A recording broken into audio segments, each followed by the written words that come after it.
And so I wrote a letter to Peggy Fitzgerald. Dear Ms. Fitzgerald, I am working in the Department of Cultural Affairs in the Arsenal, and the animals need a refrigerator for their medicine. Oh. Do you think you could help us?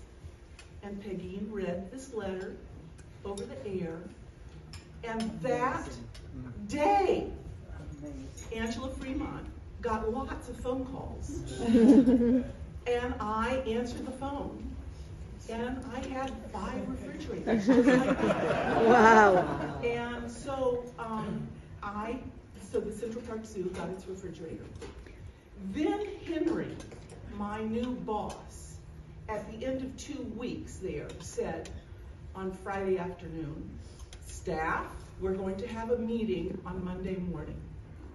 And I want everyone here to tell me what you want to do in the Department of Cultural Affairs.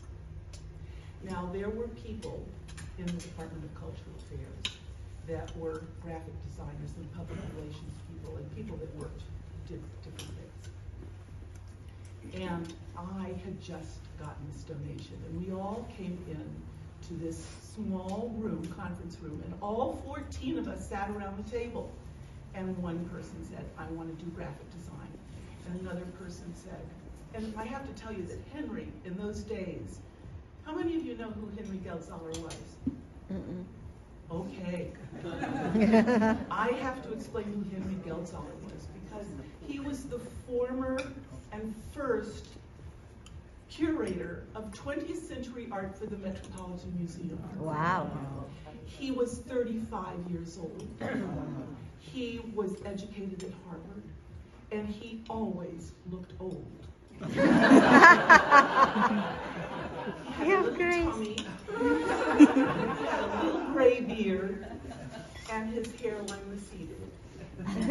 He always wore a colorful bow tie, and he always wore a vest, and he always was friendly with everyone.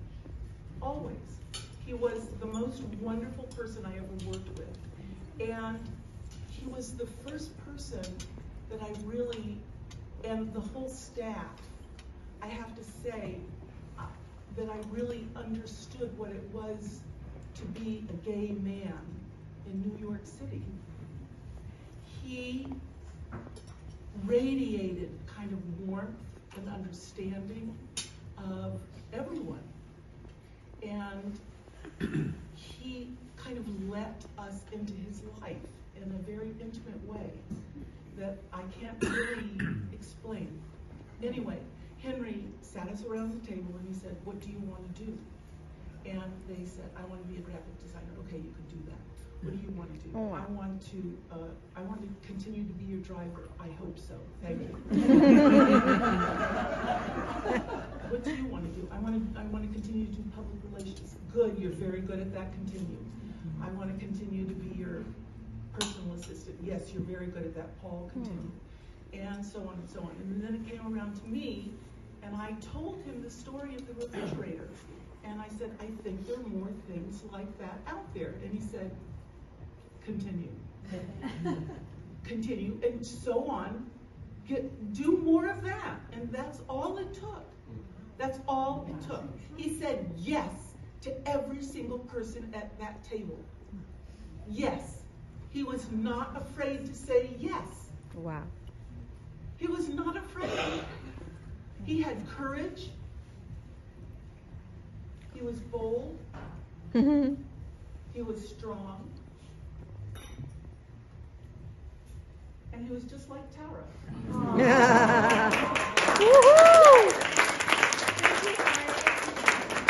And he was just like Harriet. And he was just like strong people. I just can't explain how lucky it was to work for him,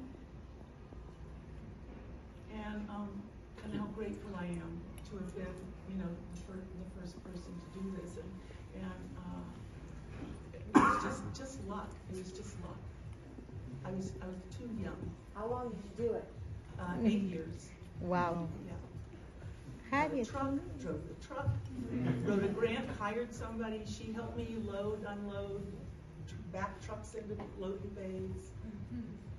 Got a space at PS1. Harriet, how long have we been in this space? I couldn't answer that. Since 2001. Does anyone have any questions for me? Answer them. Thank you so much.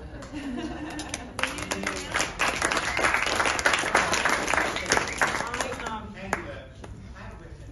Are you blown away by where it is now? Like from that beginning to where it is now? Yes, Graham, thanks for that question. Am I blown away by this?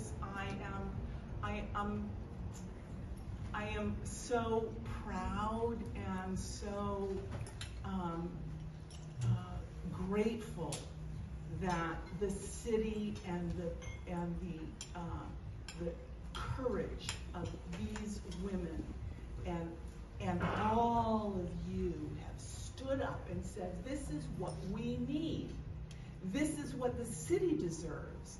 This is what our children need. This is what we're all brothers and sisters in the city.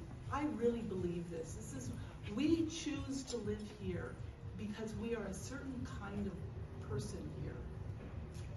We have a certain kind of strength and morality and a certain kind of power. And we ride that power and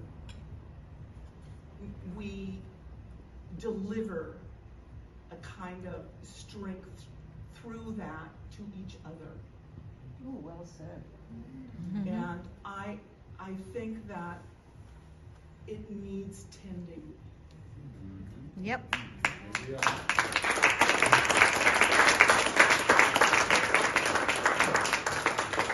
Thank you for being here tonight. Thank you.